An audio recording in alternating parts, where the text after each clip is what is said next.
everybody, welcome to Thea and Olaf. My name is Irene. With me is Olaf, our Samoyed doggy. And today we want to announce that our baby girl is finally here. She's a month old now, and that's the reason why we've been gone for a little while. Life has been both stressful, but also magical at the same time. We want to introduce her to our Thea and Olaf family and give you an update in terms of how we're doing and what's next for Thea and Olaf. Oh boy. Olaf is confused. Hi, baby girl. Oh, hello, hello. Let's wrap you up. Alrighty. I know. Let's get you comfortable.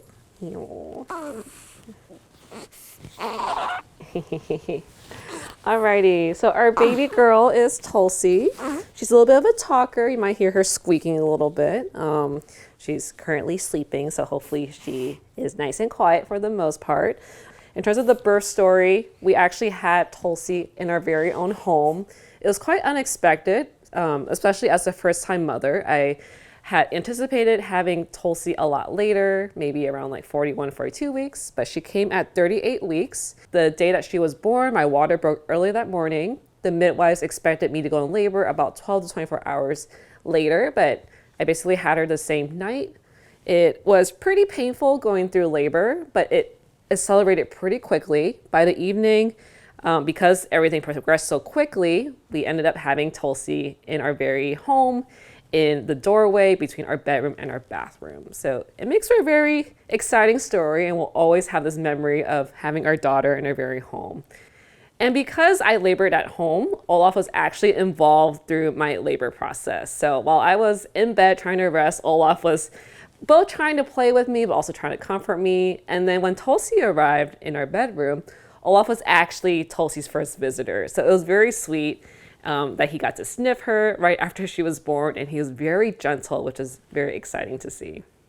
Let's talk about postpartum life for us. So for the most part, I've been confined to the upstairs. So I've been in bed for the first few days, and then slowly I've been able to walk around. But for the most part, I've needed a lot of help with chores around the house. I need meals brought to me.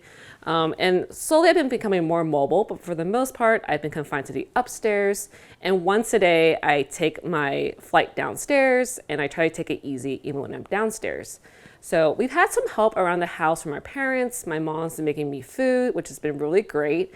And then Eric's parents have also flown up and helped with chores, with laundry, taking care of the baby, and also just being able to bond with her. So it's really a sweet time with her. She is a lot of work. It's constantly having eyes on her. So for those of you who are fellow dog owners, you may be wondering, what is the difference between taking care of a baby versus taking care of a puppy? And I would say for the most part, it's very similar. It can be very time consuming. So they have very basic needs that need to be managed very frequently, including feeding, taking care of the poop. I would say the main difference is that with a puppy, they have higher energy levels. So you're constantly trying to entertain them. You can teach them tricks and stuff like that to kind of tire them out a little bit. Whereas with babies, they're just sleepy for the most part. So they do wake up pretty frequently. So it's not like they're constantly napping per se, but I would say it's a different energy level and both require lots of attention. But luckily for us, we had lots of time taking care of Olaf as a puppy and even now, so that well prepared us for taking care of our baby Tulsi. Like I mentioned earlier, having a newborn is both a magical and a very busy and stressful time in our lives. So it's magical in the sense where you really feel the oxytocin, the love bond for your child. And I knew I would be excited to see my baby, but I didn't really know that I would feel such an intense sense of love for her when I saw her, when I breastfed her, and I would look at her and just have so many happy emotions. And it was quite overwhelming, actually. And it's also a very busy time because it's a very unpredictable schedule you have to deal with. And really, there's no schedule. It's really unpredictable when she wants to eat. Sometimes she wants to eat like every hour. And in the beginning, she was underweight. And we were very concerned. And we had to keep her weight up. So we had to do a thing called triple feeding, where we would breastfeed her and then give her a bottle of formula, but then also pump out some milk. And that was very time consuming. And luckily, we had some help. So I think we're in a better state now in terms of what to expect with Tulsi. The breastfeeding part can be a little bit challenging still, but we're slowly getting the hang of it. I think Eric also has been overwhelmed just keeping track of the house and chores and everything else, and running up and down the stairs because I can't really do that all day. So it's very challenging, and we haven't spent as much quality time together, but hopefully become more manageable over time. And honestly, I would say having a newborn has tested our relationship, especially when we're both sleep deprived, we're both hungry, we both want the others to step up to meet our needs. It's been very easy for us to get irritated or upset at each other.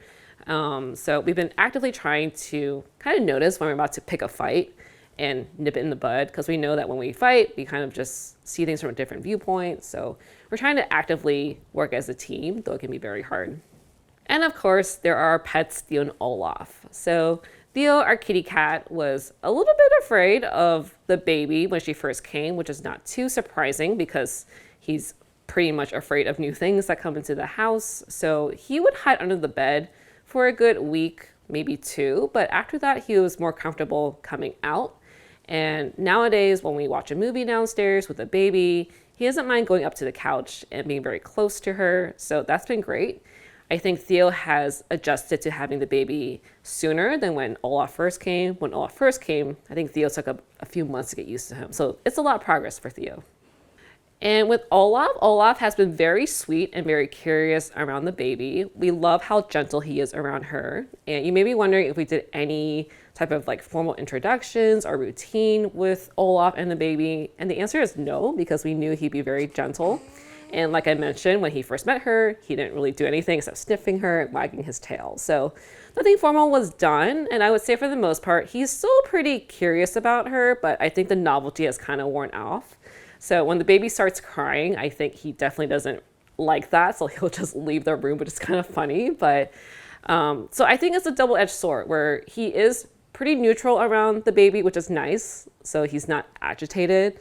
But at the same time, I feel like there is a sense of sadness with Olaf and the baby, where he feels maybe because of her, he's getting less attention. And there's been times, especially in the bedroom, where I had to start pumping or attending to the baby and I had to kick Olaf out because he's getting into things or he wants to get extra snacks. So I feel like he feels pretty sad about that. And also, I was Olaf's main caretaker, and there was a very, formalized routine with him where I would take him out early in the morning, we would go to the coffee shop, we would go on a trail. In the afternoon, I would take him on a walk too. And nowadays, I think his exercise is a little bit more unpredictable. Or sometimes he gets his walk in the morning, sometimes he goes to the dog park, but for the most part, it's kind of unpredictable for him. So I think for the most part, we're trying our best to keep him happy, but I think once I'm a little bit more mobile, I think he'll be happier again. We did get a lot of help from Eric's dad with walking Olaf, and I think he appreciated that a lot. But hopefully he gets happier, and I think once Tulsi moves around more, they can actually be playmates.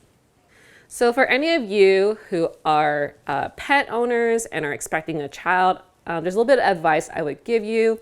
First is, if people ask you if they can provide any help aside from just food or maybe taking care of things around the house, they can also help take care of your pets or help with a walk or a play session. I think those things are easy to overlook. And instead of booking someone through a rover to take care of your pets, if your friends really like pets, and especially dogs, having them go out for a walk or play with them can be very helpful, and they would appreciate it.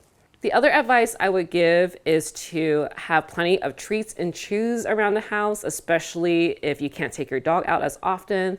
That way they still get some mental stimulation, even if it's not physical.